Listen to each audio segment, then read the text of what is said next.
Bahasa Melayu Tingkatan 4 KSSM, Bahasa Melayu Standard.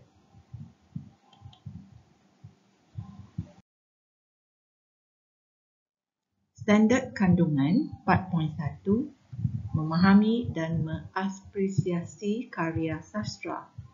Standard pembelajaran 4.1.1, memahami dan mengapresiasi prosa moden dan prosa tradisional dengan mengatakan respon peribadi yang sesuai terhadap karya.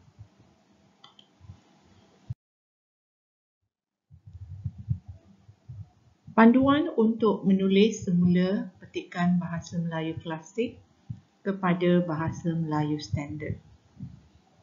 Yang pertama, baca dan fahami petikan, terutamanya jalan cerita. Yang kedua, perlu memahami ciri-ciri bahasa klasik yang perlu dibetulkan, dibuang atau dikekalkan. Yang ketiga, penanda wancana dalam bahasa klasik seperti maka, arakian, syazdan, hatta dan sebagainya perlu ditukarkan kepada penanda wancana moden. Yang keempat, perkataan yang sukar difahami dan tidak boleh ditukarkan, maksudnya boleh dikekalkan. Yang kelima, jangan tokok tambah fakta-fakta yang tiada terdapat dalam petikan. Yang keenam, nama khas seperti nama orang, tempat dan sebagainya perlu dikekalkan. Yang ketujuh, jangan membina ayat yang panjang, berbelit-belit dan tidak jelas. Yang kedelapan, kekalkan bahasa istana yang terdapat dalam petikan. Okey, hari ini kita akan tengok petikan dalam prosa tradisional tingkatan 4 iaitu kepimpinan melalui teladan. Okey, ini adalah contoh soalan item, soalan 4 yang berbunyi, baca petikan Bahasa Melayu Klasik di bawah dengan teliti.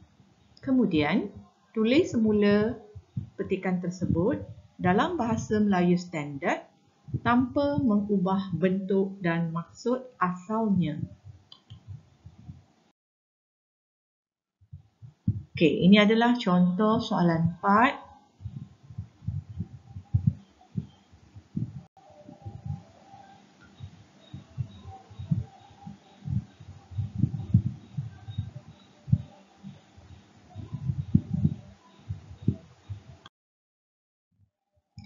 Baiklah, ayat pertama, Bahasa Melayu Klasik.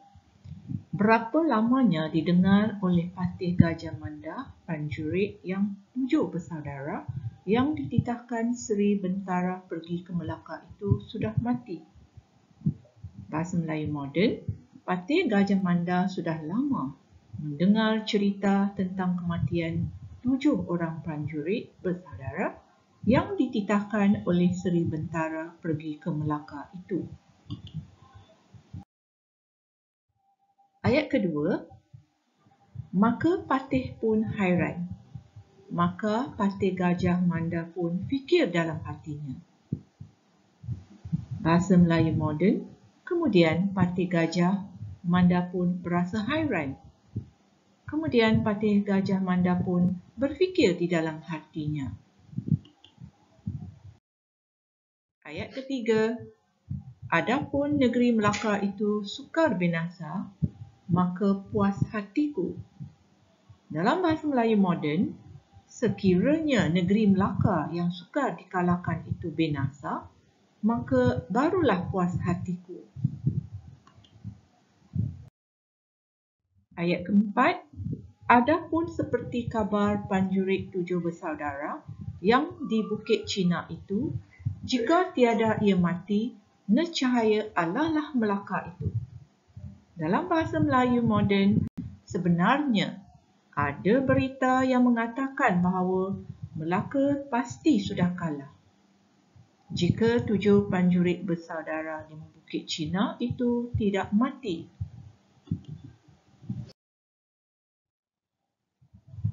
Baiklah, sekarang tiba masanya untuk murid-murid membuat latihan. Baca petikan yang dipaparkan dalam slide seterusnya. Inilah soalannya. Pelajar diminta membaca soalan petikan ini dengan teliti sebelum menjawab.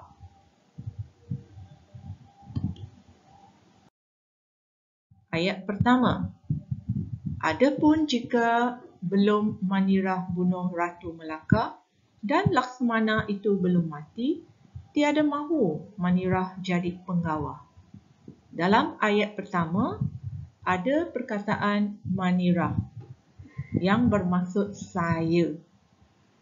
Dan perkataan penggawa bermaksud pegawai di istana. Okey, murid-murid diminta lengkapkan ayat pertama ini.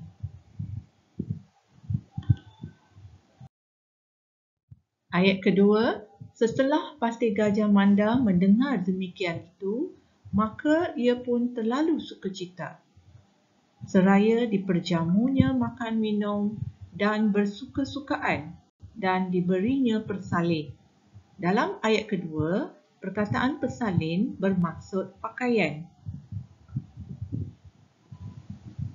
Murid-murid lengkapkan ayat kedua ini.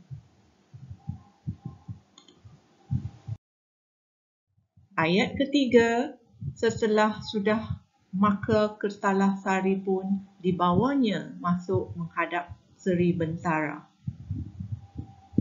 Lengkapkan ayat ketiga.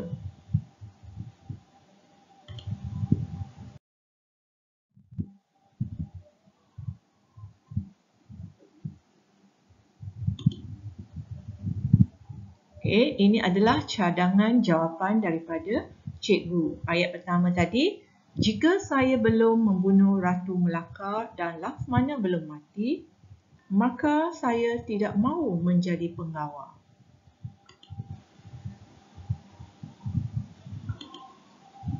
Ayat yang kedua, Patih Gajah Manda berasa sangat gembira setelah mendengar kata-kata Kertalah Sari itu, lalu diperjamunya dengan makanan dan minuman, bergembira serta diberinya sepersalinan pakaian. Ayat ketiga, setelah selesai Kertalah Sari dibawanya masuk untuk menghadap Seri Bentara.